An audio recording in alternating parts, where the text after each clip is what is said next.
bimbing doa. Ya baik, sebelum kita mulai video kali ini, mari kita mulai dengan baca Bismillah. Bismillahirrahmanirrahim. Terima kasih Terima Aki. kasih. Oke.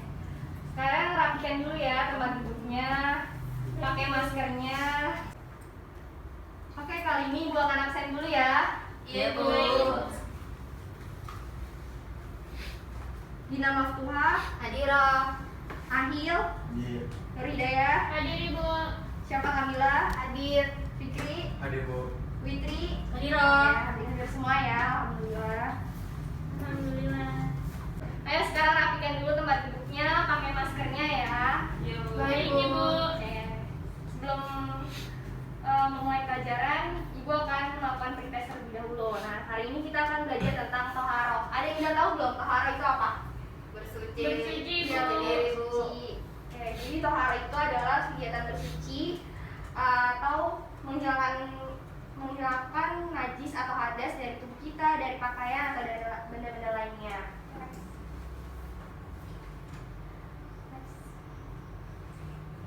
Nah, toharoh adalah kegiatan bersuci dan menurut syarat atau istilah yaitu membersihkan diri, pakaian, tempat, dan benda-benda lain dari najis dan hadas menurut cara-cara yang ditentukan oleh syariat Islam. Jadi itu adalah pengertian dari toharoh. Lalu next, ada macam-macam toharoh. Di sini toharoh itu bisa menggunakan air. Toharoh kan bersuci, bisa menggunakan air, bisa juga menggunakan tanah, batu, kayu, dan sebagainya. Jadi contoh dari toharoh menggunakan air ada yang udah tahu belum apa? Berwudu, Ibu. Ya, Mandi. Mandi, benar. Jadi itu merupakan contoh dari toharoh menggunakan air. Kalau menggunakan debu atau tanah ada yang tahu? Tayamum. Ya, tayamum itu merupakan contoh dari toharoh menggunakan debu atau tanah. Next. Di sini ada macam-macam air. Ada air mutlak, air yang suci tapi tidak mensucikan, air musamas, air mustakmal, dan air mutanajis. Nah, yang pertama itu ada air mutlak. Air mutlak itu adalah air yang dapat digunakan untuk bersuci. Nah, air mutlak ini ada 7. Yang pertama air hujan, air sumur, air laut, air sungai, air danau, air salju, dan air embun. Lalu ada air yang suci tetapi tidak dapat mensucikan. Ayo Nur Hidayah baca pengertiannya. Air yang suci tetapi tidak dapat mensucikan yaitu air yang halal untuk diminum tapi tidak dapat digunakan untuk bersuci seperti air teh, kopi, sirup, air kelapa, dan lain-lain. Oke, terima kasih Daya. Jadi ini merupakan contoh dari air suci tetapi tidak dapat mensucikan. Itu ada air teh, kopi, sirup, air kelapa. Jadi itu nggak bisa digunakan untuk kegiatan toharoh. Lalu ada yang kedua ada air musyamas. Ayo Gina baca air musyamas. Air musyamas adalah air yang terjemur oleh matahari dalam bejana selain emas dan perak. Air ini mampu digunakan untuk bersuci. Oke, terima kasih. Lalu ada air mustakmal. Ayo siapa baca air mustakmal? Air mustakmal adalah air yang telah digunakan untuk bersuci. Air ini tidak boleh digunakan untuk bersuci walaupun tidak berubah rasa, bau maupun warnanya. Ya, jadi itu pengertian dari air mustakmal. Yang terakhir ada air mutanajis. Ayo Witri baca. Air mutanajis yaitu air yang sudah terkena najis, baik yang sudah berubah rasa, warna, dan baunya maupun yang tidak berubah dalam jumlah yang sedikit, yaitu kurang 270 liter menurut ulama kontemporer. Ya, terima kasih ya. Jadi ini merupakan macam-macam air dan yang dapat digunakan untuk bersuci adalah air mutlak aja ya. Lalu next ada cara-cara dari toharoh. Nah, cara dalam bersuci yaitu bersuci dengan air seperti berwudu dan mandi junub atau mandi wajib. Ada juga bersuci dengan menggunakan debu seperti yang tadi tayamum ya. Lalu next. Nah, kalau ini adalah cara toharoh menurut pandangan najis. Jadi najis itu kan terbagi menjadi 3. Ada najis ringan, sedang, dan berat. Nah, setiap najis ini berbeda caranya untuk membersihkannya. Yang pertama ada najis ringan. Ada yang tahu najis ringan itu apa? Kencing Kencing bayi, air kencing bayi laki-laki yang umurnya belum sampai 2 tahun. Cara membersihkannya itu dengan menyucikan air ke bagian yang terkena najis. Lalu yang kedua ada najis sedang.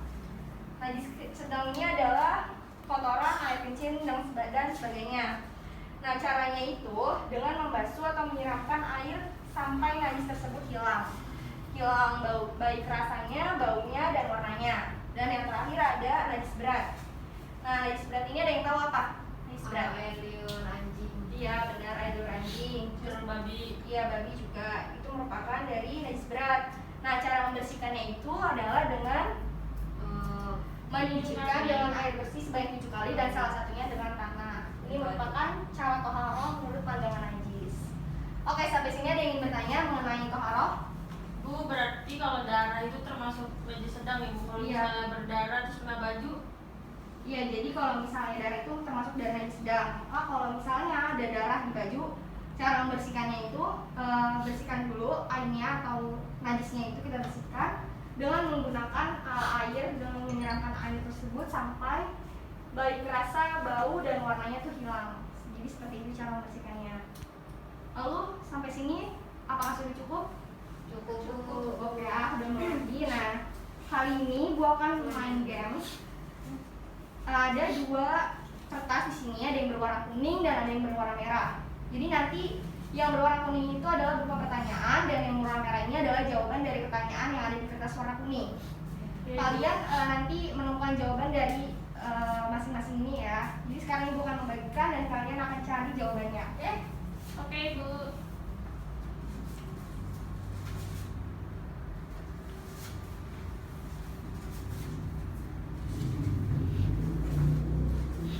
Oke, jadi ibu akan kasih waktu 2 menit untuk cari masing-masing jawaban dari pertanyaan tersebut ya.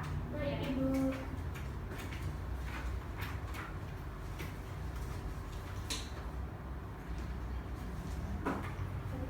Oke, udah nemu jawabannya? Sudah, Udah, Bu. Bu. Oke, sekarang jawab ya. Yang ibu akan tanyakan, ayah siapa? Dapat pertanyaan apa? Apa yang dimaksud dengan toharoh? Jawabannya siapa yang megang? Saya. Oh iya, apa jawabannya? Baca. Yaitu membersihkan diri dari pakaian, terus tempat-tempat dan benda lain dan najis dan hadas. Iya benar itu ya jawabannya. Benar nggak jawabannya? Benar.